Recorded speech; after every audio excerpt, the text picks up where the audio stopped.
Spencer, if you could just make a brief comment about winning this. Oh, just in general? Yes. Oh, I got you.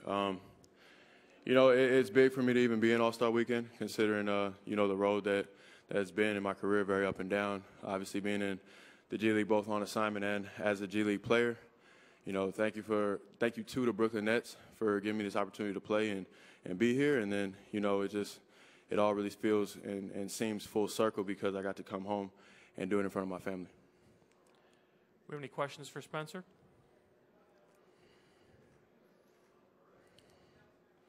Appreciate it. Let's go. Uh-huh. Oh.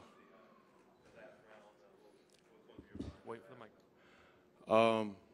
Not to mess up like I did the first couple and have to rely on the three because I didn't think Laurie was going to give me, you know, more than one attempt at it. So that was pretty much it. Next question here on the left side. To win this, you have to be skilled in all different facets of the game. Is that something that pleases you, that you consider yourself an all-around player in that regard? Oh, well, definitely. You know, I think that's one of the marks on my game is being able to affect the game in multiple ways, whether it be passing, defending, or scoring. You know, and good thing they didn't have a rebounding challenge, I guess, in this, or I wouldn't have won it. Michael, on your right side. You've had other opportunities in the NBA, but why has it come together for you this year in Brooklyn? You know, I think Detroit was a situation where they were in very win-now mode, and, you know, I was a young guy coming off an injury, and, you know, I don't think they felt I could help them in that specific situation. But a lot of credit goes to them for teaching me what it was to be a young guy in this league and teach me how hard the NBA can be.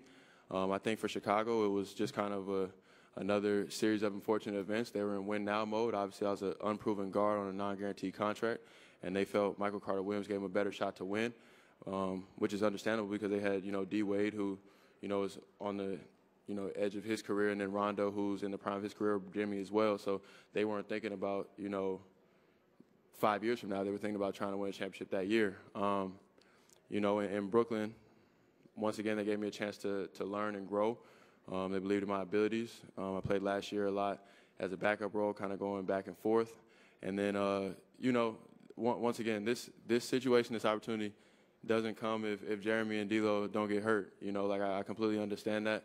And I feel bad for my guys, but in that sense, I'm also grateful for the opportunity, you know, because Brooklyn could have not drafted, but signed somebody else or brought somebody up from the G League instead, but they chose to rock with me while our two main guys were hurt. And, you know, it's just fortunate to be able to capitalize on that opportunity. Next question here on the aisle. Hey, Spencer, congrats on the win over here. You being from Woodland Hills, California, the LA area, growing up here, obviously you're here now for All-Star Weekend. What's it like being with all these other talents from Los Angeles, number one, and number two? Why do you think Los Angeles is such a great basketball city? 1 second. I'm not actually from the Valley. I just went to school out there. Okay. I'm actually from LA. But, no, I just think it's a situation where obviously we have a large amount of people in the state and in the city. You know, so that's one thing. But just the competitive nature of the basketball. You know, you're growing up, and from a young age, you're playing guys that are McDonald's All-Americans and this, that, and the third. And if you're playing up, you know, when I was in high school, I was playing DeMar, who was, I believe, a senior, you know, or a junior, Drew Holiday. You know, those guys, I've played them since I was young.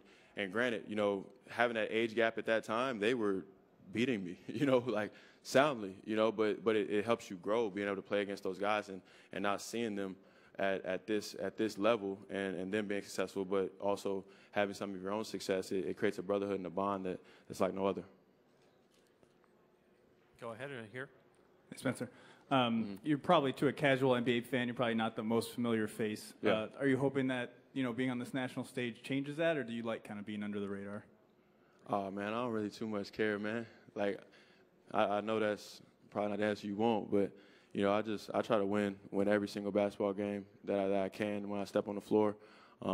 Just because of my injury that I had in college, I cherish every moment to be able to step out here and play the game that I love, and like I said, do it in front of my family. And, you know, there was a time when they didn't think this was going to happen, so, you know, it's fun.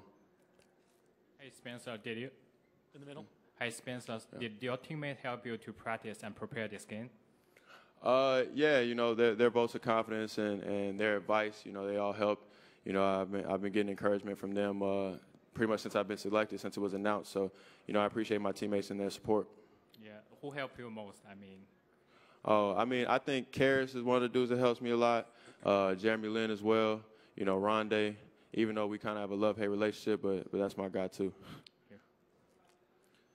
Any other questions? Thank you, Spencer. Appreciate it. We'll just do a quick photo op.